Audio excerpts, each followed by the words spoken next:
Hi, so the explanation for setup and hold time is uh, this is a typical data path in the digital design. So you have one D flip-flop and a combi logic and another D flip-flop. The same clock is mm, going to both the flops. So the definition here for setup time is that we know the definition, like it is the minimum time for which the data has to be stable before the positive edge trigger, right?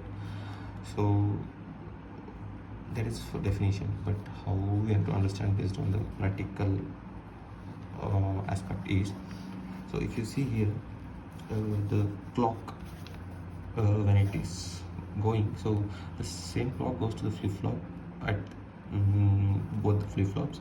So at for the first clock, for the first positive edge of the clock, so whatever the data was available in the input of the flip-flop, so it will be going out, right?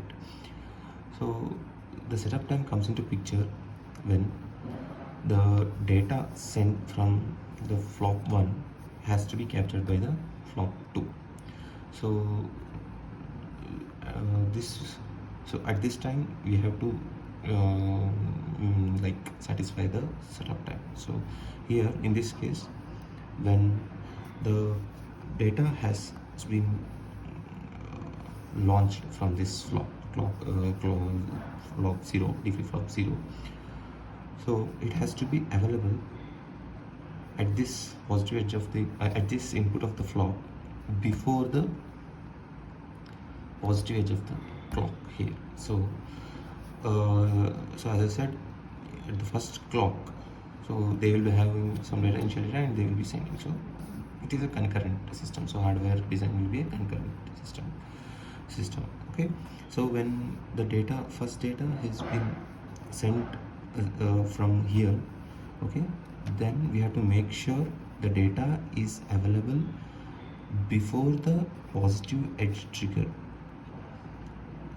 The second positive edge is seen at this flop. Okay, so at this flop, during the second positive edge, the data will be captured, right? So in that case, we have to make sure that the data which is launched at the first clock from the D0 flop is available before the setup time, before the minimum time. So this minimum time is called the setup time. So I have shown you here the arrow mark.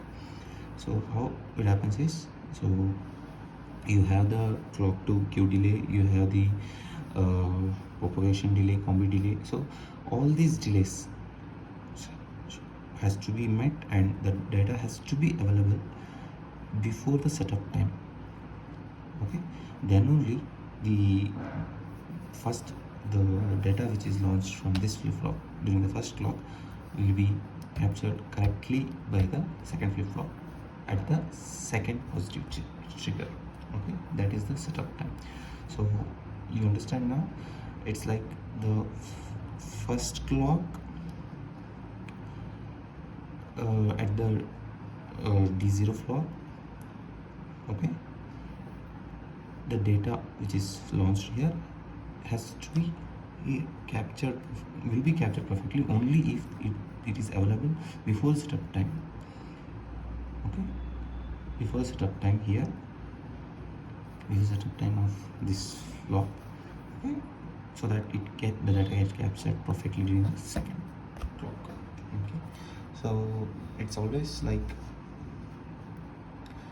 we get confused, like, okay, first data when it is sent from flop 1 the same clock it will go to the second flop. It's not the case, because since the hardware designs or digital designs, they work concurrently, means once you have power on, the clock will be given to both the flops at a time. So the first data, like assuming it's in initial state, it will be some 0 0 for understanding purpose.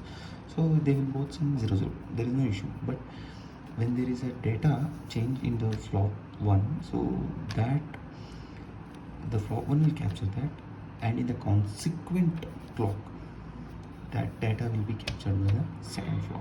So the data which is changed in the first flip-flop, if it has to be captured in the second flip-flop properly in the consequent edge, then the data should be available before the setup time.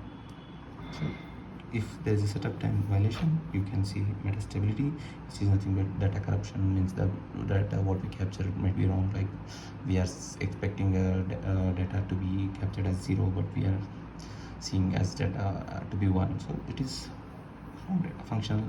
Functionally it's a wrong data. Means there will be functional mismatch in the next following path. Okay,